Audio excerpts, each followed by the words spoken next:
আসসালামু আলাইকুম। আমি ফার্মাসিস্ট সাদ্দাম তালুকদার। স্বাগতম পিএসটি বাংলাতে। আজকে আমরা জানাবো গরুর একটি গুরুত্বপূর্ণ রোগ থ্রি ডেজ ফিভার নামে পরিচিত। এর বৈজ্ঞানিক নাম হচ্ছে বোভিন ইফিমেরাল ফিভার।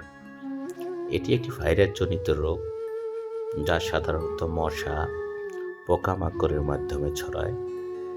এই রোগে গরুর হঠাৎ তাপমাত্রা, জ্বরের পরিমাণ বেড়ে যায়, যা স্বাভাবিক তাপমাত্রার চেয়ে অনেক উঁচু, যার পরিমাণ থাকে 104 থেকে 106 ডিগ্রি।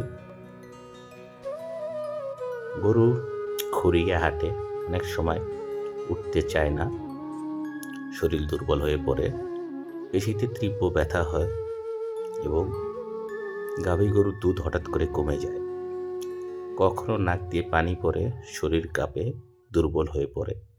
মনে রাখবেন, এটি ভাইরাস জনিত রোগ, তাই নির্দিষ্ট ভাইরাস মারার ওষুধ নেই।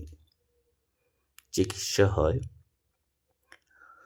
আমরা জ্বর, ব্যথা কমানোর ঔষধ, স্যালাইন, প্রয়োজন হলে ক্যালসিয়াম সাপোর্ট দিব। অবশ্যই ভেটেরিনারি ডাক্তারের পরামর্শ নেব।